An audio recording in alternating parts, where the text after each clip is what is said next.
ఆలయాల పునరుద్ధరణకు ఏటా 100 కోట్ల రూపాయలు ఖర్చు చేయనున్నామని ఏపీ దేవాదాయ శాఖ మంత్రి ఆనం రామనారాయణ రెడ్డి తెలిపారు. ప్రకాశం జిల్లా ఒంగోలులో కోటి రూపాయలతో నిర్మించిన దేవాదాయ శాఖ అసిస్టెంట్ కమిషనర్ కార్యాలయాన్ని మంత్రి ఆనం ప్రారంభించారు. ప్రతి జిల్లాలో ఒక దేవాదాయ శాఖ సొంత భవనం, కార్యాలయం ఉండాలనేది సీఎం చంద్రబాబు సంకల్పమన్నారు.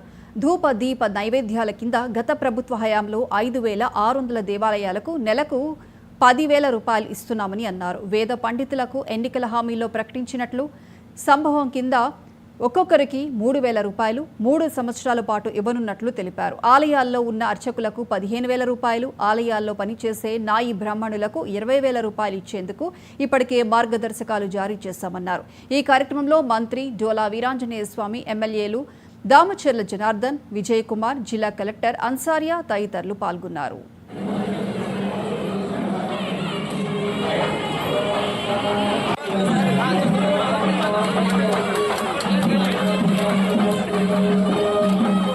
ఆలయాల నుంచి నిత్య అన్నదాన కార్యక్రమం ప్రతిరోజు జరిగేటువంటి దానిలో నెల నెల రివ్యూ చేయాలని చెప్పి ముఖ్యమంత్రి గారు ఆదేశాలు ఇచ్చారు. దేవాదాయ శాఖ ప్రక్షాళన ప్రారంభమైంది. ఇప్పటికే అనేక వసతులతో కూడినటువంటి ఆలయాల దగ్గర ఏర్పాట్లు జరుగుతూ ఉన్నాయి.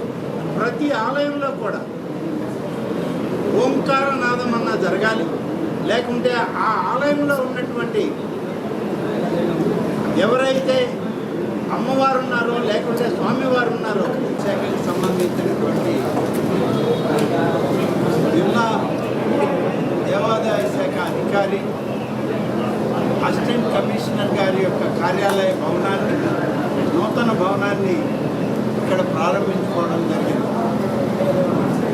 ఈ భవనానికి దాదాపుగా 1,13,00,000 రూపాయలతో దీన్ని నిర్మాణం చేయడం జరిగింది.